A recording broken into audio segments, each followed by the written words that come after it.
Hello दोस्तों, कैसे हैं आप। स्वागत है आपका एनके बायोलॉजी सेंटर में। आज हम बात करेंगे आपका जो बिहार बोर्ड का जो सिलेबस है। आज आपका स्टार्ट कर रहे हैं क्लास 12 का जो पहला चैप्टर है जीवों में जन्म। सबसे पहले हम लोग चर्चा करेंगे जीवों में जनन क्या होता है।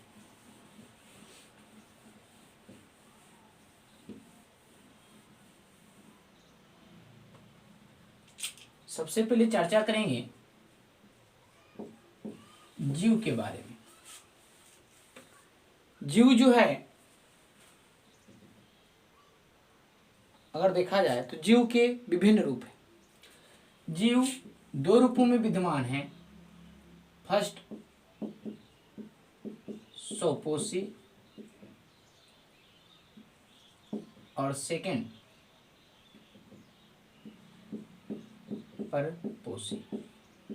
ये जो स्तर है पोषण के आधार पर है।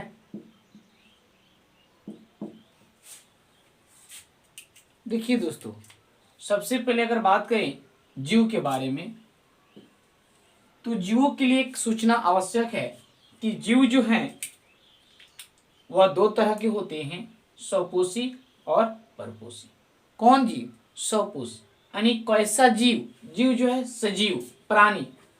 और ये जो स्वपोषी और परपोषी जो देख रहे हैं, ये दोनों जो हैं पोषण का एक बेस है, यानी पोषण का आधार है, जिसको इंग्लिश में स्वपोषी को हम लोग बोलते हैं ऑटोट्रॉफिक, इसको बोलते हैं हेटरोट्रॉफिक, इसको बोलते हैं ऑटोट्रॉफिक न्यूट्रिशन, अगर पोषण से संबंधित होगा तब, ठीक है, होता है। और यह परपोषी जो है इसको बोलते हैं अंग्रेजी में हेटरोट्रॉफिक न्यूट्रिशन। ये भी क्या होता है? एक पोषण से संबंधित होता है। और जीव क्या? जीव दोस्तों उसे कहते हैं जो विभिन्न सारे इस पर्यावरण में, इस वातावरण में विभिन्न सारे क्रियाओं को संपादित करे, जैसे श्वसन, जैसे हमारा प्रजनन, जैसे स्थान परिवर्तन, और भी विभिन्न सारी क्रियाओं को क्या करे? संपादित करता है, वह जीव कहलाता है।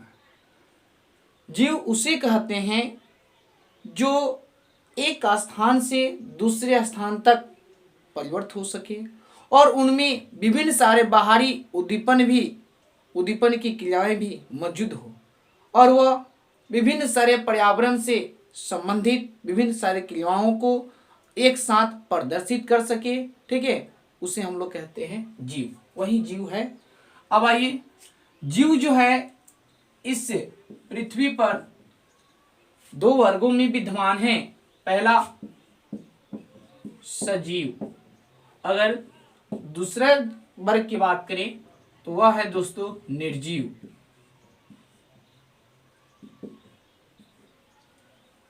तो ये जीव हैं। जीव के दो प्रकार यानी दो वर्ग हैं, एक सजीव वर्ग और दूसरा निर्जीव वर्ग। सजीव वर्ग में क्या किया जाता है दोस्तों? इसमें जीवित प्राणियों को रखा जाता है, जैसे मानव, कुत्ता, बिल्ली, सियार और घोड़ा, हाथी। इस प्रकार जो ये सजीव वर्ग का उदाहरण है। अगर बात किया जाए दोस्तों निर्जीव का, तो जो देख रहे हैं स्केच, ये जो है निर्जीव वर्ग का उदाहरण है। ये स्केच हो गया, कॉपी, कलम, किताब, बेंच, ये सभी दोस्तों निर्जीव वर्ग के अंतर्गत आते हैं। तो इस तरह जीवों का दो वर्ग है, एक सजीव और एक दूसरा क्या? निर्जीव। हमने अभी जाना कि जीव जो है ये दो रूपों में विद्यमान होते हैं, एक स्वपोषी और दूसरा परपोषी। यह किसके अनुसार? यह बताया जाता है दोस्तों पोषण के अनुसार। पोषण माने फूड, आहार, ठीक है, आहार के अनुसार जीव जो है ये दो प्रकार के वातावरण में विद्यमान है, एक स्वपोषी और एक परपोषी जीव। आइए, अगर आपसे कोई पूछेगा कि ये जो आप देख रहे हैं स्वपोषी और परपोषी, स्वपोषी और परपोषी का माने क्या होता है? तो वैसे प्राणी या वैसे जीव या वैसे जंतु जो अपना भोजन स्वतः बनाए यानी बनाते हैं, अपना भोजन खुद से तैयार करते हैं, उनको हम लोग कहते हैं स्वपोषी, ठीक है। जो जीव खुद अपना भोजन ग्रहण करते हैं उनको भी हम लोग कहते हैं स्वपोषी जीव। और परपोषी वैसे प्राणी या वैसे जीव या जंतु जो अपना भोजन खुद से नहीं बनाते हैं परंतु अन्य जीवों पर आश्रित रहते हैं और उनके पार्श्व में रहकर अपना भोजन क्या कर लेते हैं, ग्रहण कर लेते हैं, उसको कहते हैं परपोषी। तो स्वपोषी में आ जाता है, स्वपोषी की अगर बात करें तो इसमें आ जाते हैं सभी हरे पौधे। अगर परपोषी की बात करें दोस्तों तो परपोषी में आ जाते हैं परपोषी, इसमें आ जाता है जैसे मानव एक स्वयं परपोषी जीव है, ठीक है। अगर बात करें इसी के भी पहले मानव के तो मेढक, ये भी एक जो है परपोषी जीव है। सांप, ये भी क्या दोस्तों, परपोषी है। क्योंकि ये जो दिखाई दे रहे हैं आप लोग मानव और जो मेढक और सांप जो दिखाई दे रहा है, यह अपना भोजन नहीं बनाता है, ठीक है। यह अपना भोजन खुद तैयार नहीं करता है, परंतु अन्य जीवों के संपर्क में रहकर यह अपना भोजन क्या करता है, बनाता है। अन्य जीवों से अपना भोजन को यह क्या करता है, ग्रहण करता है।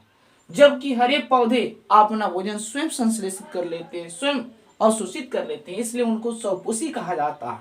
और ये जो है अन्य प्राणियों पर आश्रित रहते हैं, निर्भर रहते हैं, इसलिए इनको परपोषी कहा जाता है। आइए दोस्तों, ये हम लोग जाने जीव के बारे में कि जीव क्या है, जीव की परिभाषा क्या है, जीवों का वर्ग क्या है। तो जीवों का दो वर्ग हैं, एक सजीव और एक निर्जीव। सजीव वर्ग क्या है उसके बारे में हमने जाना, निर्जीव वर्ग क्या है उसके बारे में हमने जाना। जीवों का इस पृथ्वी पर, ठीक है, कौन सी अवस्था है, तो जीव जो है दो अवस्था में पाए जाते हैं, एक स्वपोषी और परपोषी, ठीक है। किसके अनुसार, तो बताएंगे पोषण के अनुसार, अकॉर्डिंग टू न्यूट्रिशन। अब उसके बाद दोस्तों हम लोग पढ़ेंगे जीवों में जनन।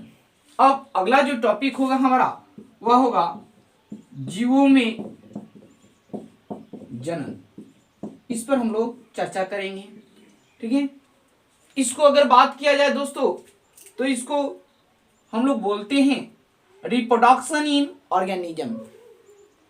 अगर बात किया जाए इसको अंग्रेजी में जीवों में जनन को, तो रिप्रोडक्शन इन ऑर्गेनिजम्स इसको अंग्रेजी में कहा जाता है। इसके बारे में हम लोग पढ़ेंगे।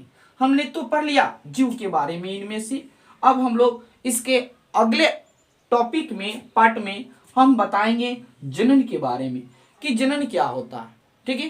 तब तक के लिए दोस्तों धन्यवाद। स्मॉल बनाएं।